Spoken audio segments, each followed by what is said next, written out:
I moved into my boyfriend's house 3 weeks ago, and it's been really hard. We have been fighting a lot. Many of our fights are because he doesn't let me sleep. I work 9-5, so I have to wake up at 8-ish. He works whenever he wants, so he doesn't have a set sleep schedule. I used to go to sleep at 11:30 p.m. prior to living with him. I compromised to 12:30 a.m., but there are nights he goes to bed at 4 a.m., 5 a.m., 6 a.m., 7 a.m. There is a master bedroom and a guest bedroom. I was sleeping in the master, and he would go in and out disrupting me, so I have yelled at him. He tells me, "Give me 10 minutes and I'll be in bed." Hours go by. He is still not in bed and making noises in the kitchen or living room. He told me, "You can go to sleep without me."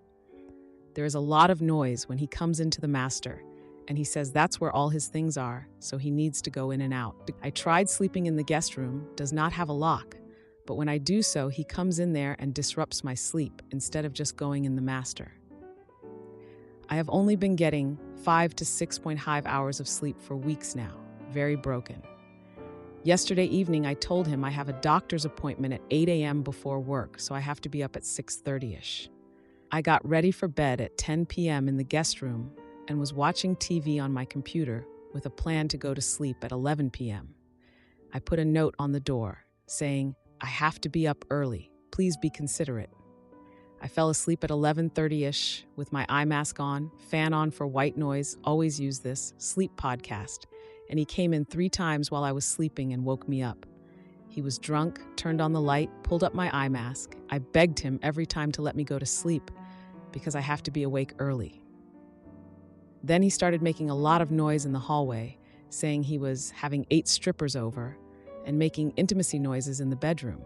I told him, "I'm leaving. I just want to sleep. Why don't you let me sleep?" I was on my hands and knees on the floor crying, and he said, I'm sorry. I was just playing I'm a jerk." I told him I need to go get some sleep, and my plan was to just sleep in my car. It was now 1 a.m. I left, and he's calling me, telling me he is sorry and he's in bed. Can I come back and we can go to sleep? I come back, and he is not in bed. He is in the basement getting laundry. I said I want to go to sleep. I try to sleep again, and he then comes in and starts cuddling me, telling me he loves me and he's sorry. I ask him to come to my appointment with me tomorrow, and he agrees. I said I have to go to the bathroom. I go pee, and when I come out, he is in the bathroom. 10 minutes go by, and he's still in there. I start screaming at him to come. He says he's peeing. Then I go and open the door, and he closes it before I can get in. He tells me he's taking NyQuil. I just freaked out. I go into the bedroom and pull off everything on the dresser onto the floor. I then turn over the lamp nightstands, ended up breaking one. He pushes me onto the bed, and there is a necklace that he said he can't find. He is freaking out, and I'm scared, so I tell him I'll help him find it. We find it. It's past 2 a.m., and we go to sleep in the guest room. He is on my side, so I just go into the master and sleep there until my alarm goes off. I wake him up, and he starts getting ready, and he notices his front veneer is gone, was there last night. He accuses me of taking it. I said I didn't. I try to help him, but I have to go to my doctor's appointment, so I say, let's go and I'll help you find it afterward. He says he wants to find it, so he stays. On the way there, he texts me, "You don't care about me. Get out and leave me alone. You are one of the most selfish individuals I met." I don't respond. And then he calls me saying he found it. I go to my appointment, get back home, and I have to work 9 to 5:30 p.m. today. I work from home. He is sleeping as I type this. I'm going to get a hotel tonight and look into moving out this weekend. I feel horrible for throwing stuff on his dresser on the floor, but I can't take this constant lack of sleep. Am I the jerk? Now for some of the original poster's comments. When asked about their ages and relationship duration, she said, I am 32 and he is 35. We have been dating since February 2024. In response to a comment about the dysfunctionality of the situation, she replied, "He just bought this house a month ago. I slept at his apartment before I moved in. If he didn't let me sleep, I would leave and go to my own apartment. It wasn't to this degree. If I had to work, he would come to bed by 1 a.m., 2 a.m. the latest. I don't have my own apartment anymore. He uses increased amounts of alcohol to sleep. Not sure about other things. I drink socially a few times per month, and I don't use any other drugs. Now for the top comments. One commenter said, "This dude is a psychopath." Another commenter added, "This shoot all sounds like a drugs head." Someone else advised, "Get the frick out and be prepared for some wild love bombing trying to get you back. You've tried to set perfectly reasonable boundaries and he repeatedly ignores them. The man needs professional help and you can't be that. Have a friend or relative help you pack. Don't be alone with him. Block all calls, texts." Now for a few updates. Update a few hours later. Thank you to everyone for the responses and for opening my eyes to the reality of my situation. I feel as though I have been in a daze, doubting myself and questioning my own sanity. Absolutely do not recommend not sleeping. I logged off work early saying I wasn't feeling well. I checked into a hotel, not the closest one, because I think he may look for my car there first. Going to sleep now. Update the next day. This is a different relationship than my last posts. I started dating this guy in February 2024. He actually proposed to me at the end of May 2024 after a few months of dating with a stunning engagement ring. I said I wasn't sure because it was so soon, wore it for a day, and gave it back. I said I wanted us to know each other better and live together before that step. I accepted a contract startup position in July with my job halfway across the country and was gone for weeks at a time. He asked me to move into his apartment before I accepted that position, but I told him I wanted to see it through. I would come back for 1-2 weeks at a time and we would stay together. He always stayed up later than me until 1-2 a.m., but he would put headphones in, turn off lights, and be quiet/respectful when I was sleeping. It was only after I moved into his house mid-November that things escalated. He told me he wanted to put me on the deed of the house. However, I declined. There is a safe in the house where he keeps cash, probably drugs too, maybe a gun. He was quite dodgy about answering this. He asked me if I wanted the code. I said no, I didn't want to be accused if ever anything was missing. The red flags were there and my intuition was trying to warn me, should have listened to it sooner. I slept for 11 hours. Yay. My parents live 5 hours away. I was planning to see them Christmas Eve. I called and told them everything. Staying with a friend tonight. My dad offered to pick me up tomorrow, and I'll be there for a few weeks, at least. I will be breaking up with my boyfriend, but I want to be a few states away before I tell him. If he shows up at my parents' home, we're going to call the police. My dad and my brother said they'll come back with me later on to get the rest of my belongings. I don't know if I even want to go back there to get them. I just know I can't do it right now. Thank you all. Now for a comment from a reader. You are an example of what women should do in these types of situations/relationships. This guy was trying to break you so you would do whatever he wanted. Too many women allow it to happen, though the signs are glaring. My only complaint about your post is why on earth you posted here. Do you really think you're the jerk in this scenario?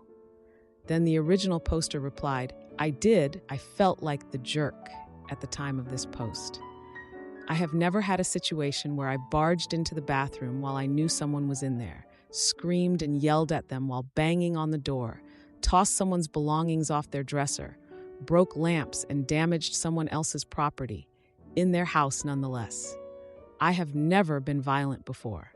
I know I said most nights over the past 3 weeks I was sleeping 5 to 5 hours, and that's true. I had realistically slept max 4 hours the night before I posted this. I am someone that needs 8 to 9 hours. Maybe that's what makes me the jerk. But you know what? I'm okay with that. Am I the idiot for calling out my parents' favoritism when they gave my sister a car instead of me? In my family, there are 2 kids, my sister and I, and our parents. Christmas was coming up, and I've been wanting a car for about a year now because I've recently gotten my green Ps. My parents have mentioned in the past the idea of me paying for half, and they'll cover the other half of a car under a total of 10K AUD. I can afford this, as I've saved most of my money from the 2 jobs I've kept since I was 14, so no biggie. I've also been relying on my mom to drive me to work for the last 4 years, so it was a smart move on their end, rather than driving me the 30 minutes each way every shift I've got. My sister has just turned 17, which is when you can get your red peas in Australia. She's never had a job and has no money saved whatsoever. I love her a lot, but she's made some questionable decisions toward her future lately. But that's a separate story. My parents haven't seemed to care as much as they probably should have about these things and are acting like everything's normal and all good. With Christmas coming up at the time and my birthday in early January, I thought this might be the time my parents get me that car I've wanted for the last year, as they've mentioned this idea for the last couple of months. I'm obviously excited the week leading up to Christmas, wondering what type of car they've bought or what they're looking at. I wake up Christmas Day around 10 a.m. to the sound of my younger sister crying, but in a happy way. I'm excited for her, as she's obviously gotten something she's wanted. I walk downstairs and no one's at the Christmas tree, but a present with my name is sitting there. I figure I'll come back to it after I find my parents.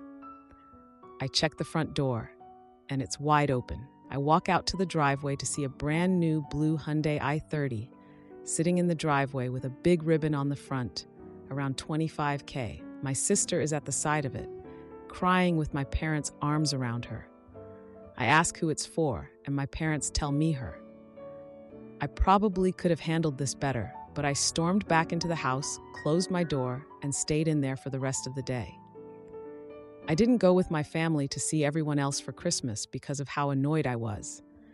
My parents asked me why I did that when they got home, so I asked them why they bought her a car before me. Who's older, willing to pay half, had a job, goes to school, and has a stable plan for the future? They don't have an answer to that one, so they just stay quiet, and after a couple of minutes of awkward silence, they walk out. By this point, I'd forgotten about the present they left under the tree downstairs, so I walk down to open it, and it's a new phone case from eBay, something I had no use for. I can't get over what they've done. Am I the jerk? Now for a few comments. One commenter said, "NTA, everyone would be pissed at these disproportionate gifts. However, your birthday is in early January. Could they be planning on getting you a car for your birthday?" I replied, "That could be a possibility, and I'll have to wait and see on that one. But now that I've thought about it more, and this has happened, I've realized the favoritism has been clear all through my life. She's always gotten the better version of everything, their time and affection. They easily dedicate more of their time to her overall, despite being essentially a dropkick. Life sucks sometimes, and I'm coming to learn that now." When asked if anything was left out of the story, I said, "My reaction to the Christmas morning surprise was definitely a little toned down because it was too many characters, but there was a lot of swearing under my breath, punching pillows for a solid half hour. But other than that, not much left out." Now for a small update in the comments. I've had a long and deep chat with my parents. I've told them exactly how I feel and reminded them about what they promised. They sounded apologetic, and I think maybe they're starting to understand my point of view a bit more. They said they didn't want to ruin anything, but to wait until my birthday and see what happens. However, I feel like this wasn't their intention all along, and they only said that to get me back on their side. I'll wait and see how it all turns out, but only time can tell. Thanks for all the comments and upvotes. I'm trying my best to reply to as many as possible, but it's going to take some time. I hope everyone has a great holiday, and I'll update mid-Jan when I know the final outcome. Now for the 2-week update. So, my birthday was the 11th of January. My parents were seeming nicer than usual the entire week beforehand, which might have been because they had time off work or they had a surprise. The outcome was somewhere in the middle of what I was expecting, though. On my birthday, they told me that they were sorry for buying my sister a car for Christmas when I deserved one and really needed it more than her. So they told me that they'd given me $10 to be able to afford something I'd really like and enjoy taking care of, and also to drive to and from work, to school/uni, and everything else. The outcome couldn't have really been much better than this one, especially since they originally said they'd help with $5,000 toward the car I want. So I'm pretty happy with it. I'm not going to complain anymore about the situation. I just hope they stop the favoritism and obvious extra love and support they give to my sister all the time. Thanks for all the support on the original post. I think we're around 7.7K upvotes as of now, which is pretty good. And thanks for all the messages with advice on the situation. Am I the idiot for shouting at a trainer who let her client endanger himself and others at the gym? I have been going to the same gym for the past 10 years. There are a number of trainers that appear to work exclusively with people that have special needs, both physically and mentally. They work in one-to-one sessions, trainers showing them how to use each machine safely and putting together an exercise program for them, and they're also often accompanied by a guardian. I want to say straight away that I have zero issues with this at all. I love going to the gym, and it's great to see others enjoying it too. As long as everyone is working out in a safe way, everything is fine. I've seen what I would call a few near misses, with weights being dropped close to others or machines being used improperly, but I've never seen anyone be seriously hurt. So today, I entered the gym and walked past a trainer I hadn't seen before. She was with a guy that I had seen a few times before. I'm not sure what his condition is, so I apologize if any of the following sounds offensive. I don't intend for it to. I'm just explaining what happened. As I walked past, he was loudly counting the number of reps he was doing on the leg press. I continued over to the dumbbells, got set up at a bench, and started my workout. After a couple of sets, the guy came over and stood just next to my bench, about a meter away from me, just staring at me. His trainer was still over at the leg press on her phone. It was a little awkward with him standing there, but he wasn't in my way, so I don't say anything. As soon as I pick up the weight from the bench, he sits down on the bench. As I noticed what he was doing, I just said, "I'm using that bench, mate," but he proceeds to start doing sit-ups and again loudly counts them out. So this guy is lying back on my towel, wallet, and phone. I repeat again, "Mate, I'm using this one," as I put down the weights and try to pull my belongings out from under his sweaty back. I guess hearing the counting, the trainer notices what happened and came over and apologizes. I just give a nod, but don't say anything. I wasn't exactly impressed that she wasn't keeping a better eye on him. I moved a few benches over and thought that was the end of it. Next, I was on the bench press, so holding a large amount of weight over my chest. The guy comes over again and stands right next to bench in line to my face, right where I need to put the weights back on the rack, just staring down at me. Again, I said calmly, "You need to move, mate. I need to put the weight down." He just stared at me, half smiling.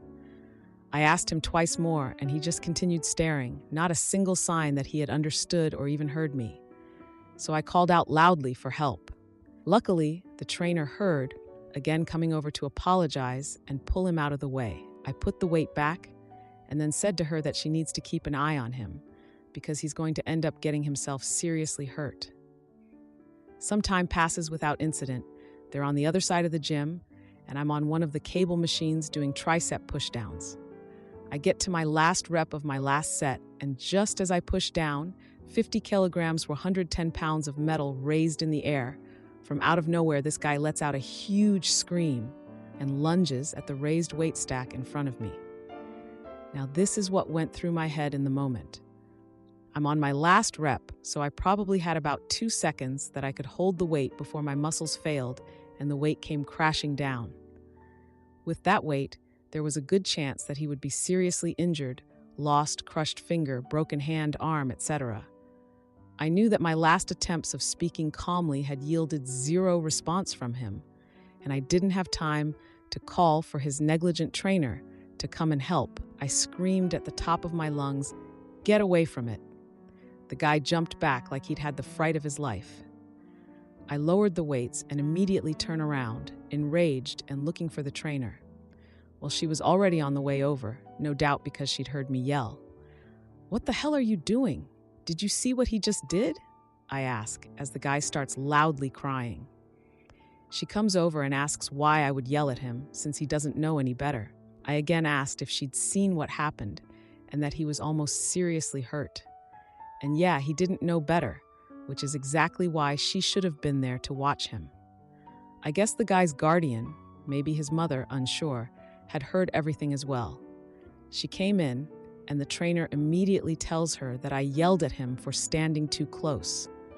I tried explaining that he was almost seriously hurt and that he wasn't being supervised properly. We went back and forth, but both the trainer and guardian were not satisfied with my explanation, calling me a jerk for raising my voice to him like that.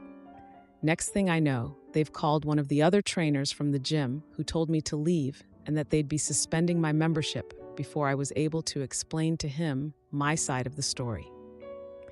I plan to speak to the manager or another trainer tomorrow, and I'm hoping that it was captured clearly enough on CCTV that I can get my membership back. I know from the title of this post it sounds bad, but with everything else, I don't really think I had any other option. Am I the jerk? Now for some comments. One commenter said, "NTA, your reaction was instinctive in a potentially dangerous situation. The trainer's negligence was the issue. Explain your side to the manager." In response, OP said, "Yes, thank you. I'll be pushing hard to get them to review it properly. The next closest gym is miles away from me." Another commenter asked, "I'm curious, how often was his trainer slow in coming over because she was on her phone every time? Make sure the manager knows that part.